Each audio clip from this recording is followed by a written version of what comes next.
Boker Tov, everyone. So, with the last year, we finished the 11th parak of Mishleh. So, I was thinking of doing something else for now in preparation for the high holidays. And Blineda will get back to Mishleh probably after Yom Kippur. So, this is a Sefer called Sefer Kol Dodi Dofek, written by a great rabbi named Rabbi Shalom Shvadron in the yeshiva world. He passed away, I think, in the 90s, maybe in the early 2000s. In the yeshiva world, he's known as one of the great mashgiachim in the yeshiva world, and he was actually the mashgiach of yeshivat Or Baruch under Rabbi Baruch Toledano. I studied for 2 years, way before my time, but he's very, very famous, and famous for his drashot and his chizuk, and he has a sefer on Elul. And I was thinking of maybe going through some of his points as a daily kind of chizuk in preparation for Rosh Hashanah and Yom Kippur. So we know these days, he starts off by saying, we know these days are called Yamim Noraim, the days of awe. And the word Noraim, from the word Yir'ah, he says an unbelievable chidush. And we know, the Gemara tells us, Hakol b'dei shamayim, chutz mi'yirat shamayim. Everything's min ha-shamayim.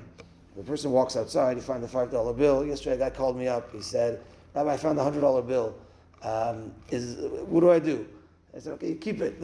Whatever. We went through everything. There's nobody around. Keep it. I said, do I have to give it tzedakah? Do I have to? What sign does it mean? What is it? Okay, whatever. We spoke about it. The guy walks outside, finds a $5 bill. It's min ha-shamayim. Kol min ha-shamayim. You had this for lunch. You bought this today. You bumped into this person. Kol min ha-shamayim. Chutz, except for yirat shamayim, except for the fear of Hashem. Meaning the fear of Hashem, that is totally on us. How much we put into the fearing of Hashem, how much we do His mitzvot, etc., that's totally on us. But he says, when it comes to Yamim Noraim, these high holidays, these days of fear, because it is days that are mesugal, these are days that have a segula for teshuvah, so therefore we get somewhat a gift from Hashem to get closer to Him and to have more Yirat Shamayim. Because we're during these times and we tap in to these times, we could get even more Yirat Shamayim. So that it says, Hakol bin Shamayim, Chutz Yirat Shamayim, we have an easier way to connect to Yirat Shamayim during these high holidays. And therefore it's somewhat like a gift of connecting to Hashem even closer during these days. Is it equivalent to Emunah? What do you mean?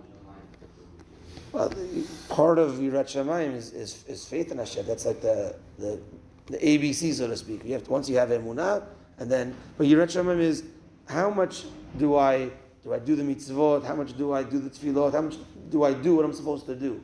And that's a testament of Yirat Shamayim, of fearing Hashem. Because if I fear Hashem, I would do what He wants for me. And the pasuk says that. And the pasuk tells us in Yeshaya this point: Dirshu Hashem bihimatzeo, kirao bioto karov.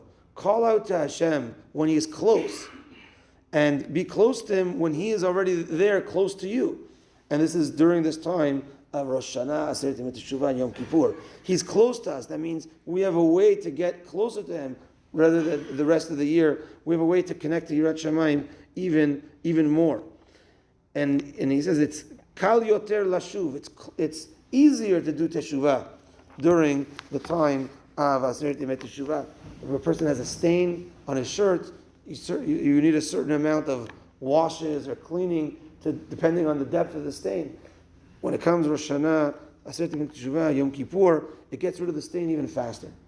But he says over here that from the Chafetz Chaim now he quotes that it's also the flip side is also something we have to worry about. Meaning, if it's so much easier now to have Yirat Shamayim, it's so much easier to connect to Hashem, and so much easier to get forgiveness, we have to be afraid of something. He says, for instance, imagine a story of a king who is in his palace all year round, but once a year he comes to the city and he wants to hear everyone speak to them, meet with them, and there's enough time for everybody. So he announces, this is the day I'm going to come to the city. I'm going to be here till 12 midnight. And from the morning, anyone could come and speak to me. So there were lineups of people. And now there's a guy in line. said, you know what? Looking at this lineup, it's going to be a few more hours. Let me go back home. Let me go to sleep. Let me relax. He goes to sleep, and what happens is he wakes up, and it's 12 o'clock midnight already. He runs to the place where the king is, and the king is gone, and you see the chariots going back to the palace. He runs, he knocks on the door of the palace, he said, I'm sorry, I missed the king, please, can I have an appointment, please? They said, not only are we not giving you an appointment, we're going to punish you for missing the thing. The king was right there. And you had the audacity to fall asleep, to go to sleep, but to not wake up, and now you're coming to showing us that your sleep was more valuable than coming to the king. Therefore, the Chavetz Chaim says that the king is here. The king is Melech Basadeh, and he's here in the field. He's here with us, and therefore we have to take advantage of the opportunity.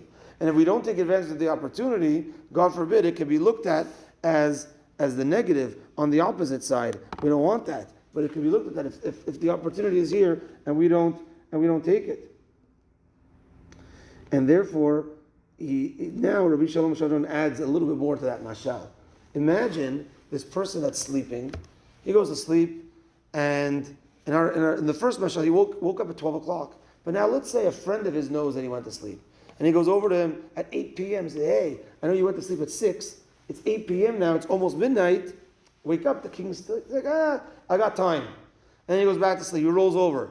2 hours later, his friend comes, it's 10 o'clock. You have 2 hours left, please. The king, he comes again at 11 o'clock. And the guy keeps on waking him up, but the guy doesn't wake up. He wakes up at 12, and then he runs to the palace. So that person, there's even more of a ta'ana on him. There's even more of a punishment toward him. You got woken up all these times, and you still didn't wake up and go? So too, he says that we also get woken up multiple times in the month of Elul in preparation for Rosh Hashanah Yom Kippur, and therefore we have to actually wake up. We have to take the message. And what's the message? The message is the shofar every single day. We do it in Selichot. Ashkenazim do it every single day at the end of Tefillah.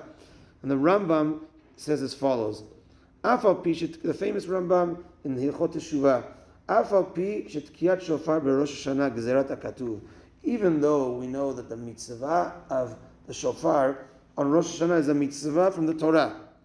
But nevertheless, even though it's a mitzvah from the Torah on Rosh Hashanah, remez yeshbo. There's a hint to this mitzvah. Klomar, oru yesheni mishenatchem, v'nirdamim akitzu miteramatchem.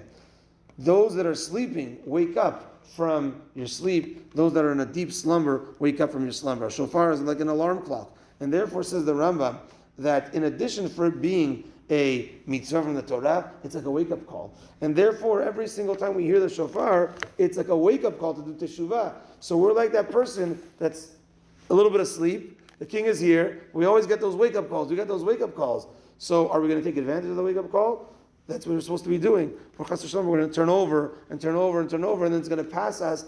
And there can, God forbid, we don't want to be in the case of punishment. We want to be on the side of an easy teshuvah. Bezrat Hashem, may we connect to these days, these yamim noraim, recognize that we have an opportunity to gain more yirat shamayim, take advantage of the wake-up calls, and Bezrat Hashem, be zocheh to be doing teshuvah shelema, which is easy during this time to do teshuvah shelema, and Hashem will bless us and all b'nei Yisrael. Baruch Adonai le'olam, amen v'amen. Rabbi Chananya, ben HaKasher v'ratzah HaKadosh Baruch Hu, לזכות את ישראל לפיכך חברה להם את הנושא שנאמר על רחבת זמן צדקו, הגדיל תורה וידיר